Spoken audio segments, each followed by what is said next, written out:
It's so hard to believe that it was 2 years ago now that you were on the toy show and had such an impact. So, David, can you believe that all of what has happened since? It's just been a whirlwind, I'd say.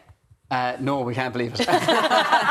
Short answer, no. Short answer, no. But it's been incredible. Look, it's been amazing, and we've gone on some great adventures together, haven't we, Adam? Yeah. As a family as well, like with all the kids and my wife as well, and it's just been we're delighted to be able to do some good and to tell some great stories, and it's just been wonderful. Absolutely, ticking every box. Every single one. Adam, you were talking on that night about Chris Hadfield, how he was one of your heroes. A little bit after that, you got to chat to him, and then finally you got to actually meet him as well. Was he as nice as you thought he'd be? Yeah. He was. And what did you talk about? Well, we didn't see him for long, but he told me to keep being good, and he shook my hand. That's good advice. And have you kept being good? Yeah. Or should I ask Dad that question? Do you concur? I was waiting for you to come across here for that one now. Right of reply. Yeah.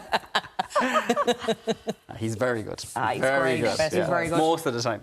Most of the time, yeah, we'll give him that. It's amazing to be able to say that you met someone like that, one of your idols, one of your heroes. Has that ever happened with you, Sonia, where you've just met someone who you've always just been enamoured with or admired, and then it happens in real life? Well, so he wasn't an idol, right?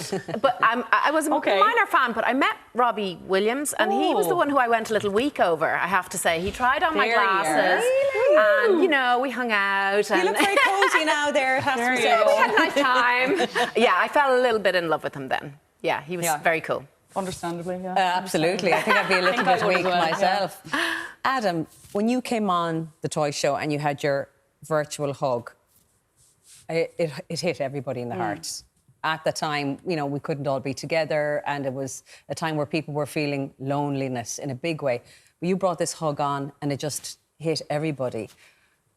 It's a movement now, and you've got a sculpture even. When you brought that on, did you expect anything like that to happen? That people would really, really connect with it in the way that they did? No. No. No. Tell the girls, what did you make the hug for? I made the hug for my teacher during lockdown because I missed her and I wanted to go back to school, but I couldn't. And then I started bringing it to hospital for my doctors and nurses. And then when I went on the toy show, I brought that on it. To Ryan. And it's the big moment of that show. I think everybody remembers it. And now it's even a statue or a sculpture, isn't it? Yeah, in Kilkenny. There it is. And it looks beautiful. Oh, gorgeous.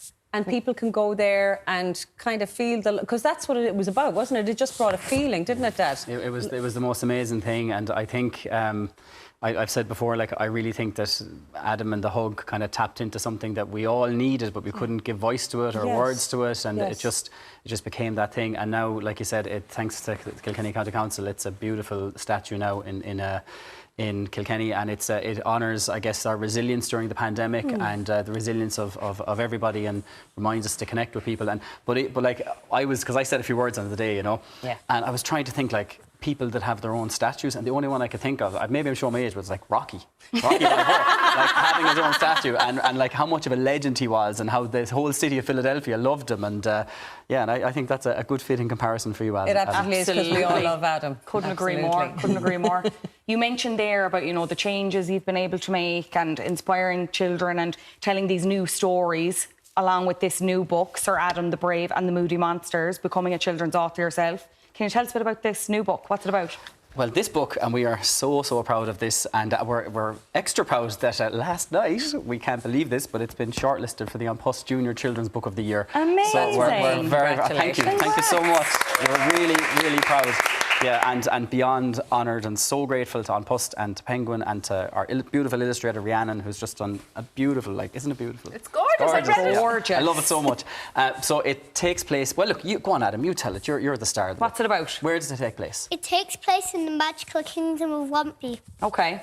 And what happens there? So everyone of of Wampy is really excited for the Wampy Wonder Fair, but then a trio of Moody Monsters come along, and it's up to Sir Adam the Brave to find out what's making the monsters so moody. Oh, interesting. And there's a few messages within the book as Yeah. well. Like, and I think this is one of the things. Like for me, whenever I write stories, I always feel like Adam is my inspiration, absolutely.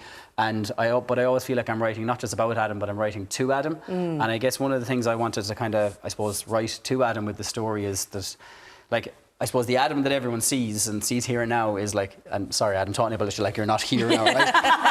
I'm very conscious of doing that because he has his own voice and, you know, he's his own guy. Yeah. Like, but Adam is like, he's bright and wonderful and beautiful and just this wonderful, gorgeous child. And he is all those things. But you have your moments too, right? Well, everybody has their moments. Yeah, I have my moments too, right? And all of us do, because we are perfectly imperfect, you know, right. as humans. And I guess I wanted Adam growing up feeling like he doesn't have to be perfect for people all the time. Yes. And everybody gets nervous and everybody gets scared and everybody sometimes feels just frustrated, right? Absolutely. And Adam has those things maybe more pointed with his condition as well. And, you know, he goes for surgery a bit and that makes him scared. And, you know, but for me, it's in the way Adam faces those things. And as his mum and I would always say, he faces them as like a gentleman. Yeah. And one of the big stories in the book is how all the adults are afraid to face the Moody Monsters, but not Sir Adam the Brave. He knows that they're scary, but he faces them anyway. And there is a part in the book, and I don't want to give it all away, but there is a part where the adults kind of doubt him, you know, based on how he looks, and, you know, he doesn't look like a typical knight. And I guess for me, one of the big messages is, you know, you should never, ever doubt a child, especially based on how they look and what we might perceive as their ability. Yes, You know, you should never, ever doubt a child. And, yeah, and we've never doubted this one, for sure. Absolutely not. Adam, Understandable. tell me about this fella you're holding here. Your bunny. This is Bobby. Bobby the bunny. How long do you have Bobby? Since I was a baby. He looks well loved. He looks well loved. And Yeah. can you tell the girls something interesting about the book with Bubby? He's on every page. He's not. You have to find him. Oh, and you have to find him. I love books Where's like that. Bobby? Yeah. Obsessed with that. Fantastic. David, throughout the process of writing this, you know, you have 5 kids. I met Katie backstage earlier. I'm sure they were well able to give you feedback on the story. Can they be harsh critics sometimes when it comes to the writing process, or are they fair, would you say? Oh no, they're harsh, but I love it. And actually, the wonderful thing about this book is, like, I didn't just write it about Adam and to Adam. Like, I wrote it with Adam and with Danny and Katie and Robert and even Sarah, who is just nearly 3. And one of the wonderful things is, like even the beautiful map of the world that we created together, Wampy. Like, my son Danny inspired he's a bit of a cartographer, and he actually did, I suppose, the initial sketches of the map and inspired Rhiannon with that. And the other cool thing, which people might know, is, do you want to tell everyone about the places, the names of the different places? Where did we come up with those? We named them after all of our teddies. I love that. Ehu and Yaya and Popo and even the Bonnie River and Stinky. And Stinky, yeah. Stinky is Mammy's teddy, And what we've about had for Ehu? years. Which Ehu smells nice. is Sarah's little teddy. Everyone's involved. Ask no questions. Exactly. And there's a wonderful sort of, I suppose, story to that, in the sense that, like, the children were really involved in, like, because there's characters from all those places, and you know, so the kids sort of, I said to them, if those characters were alive and if they came to life, if your teddy came to life, what kind of personality would it have? How would it move? How would it speak? What would its kind of its vibe? Like, what give it a soul? You know, and we used all that, and all of that is distilled into the wonderful illustrations you see, and that's what's so wonderful about picture books. You're getting a lot of credit here, but really this is a collaborative effort. This is a real collaboration, isn't it? I think, you know, it's a family endeavour, and I'm so grateful to be on this journey with my family. It's wonderful. It's really wonderful. Guys, It thank really you. did change your life that night. Thank you so much for coming in, guys. And we can't let you go, because I think yesterday was a very special day, wasn't it? It was your birthday. How old were you? 8. 8 years of age. Very happy birthday from all of us at the 6 o'clock show. Thank you you so much, guys, for coming in. And of course, the new book is available now, Sir Adam the Brave and the Moody Monsters.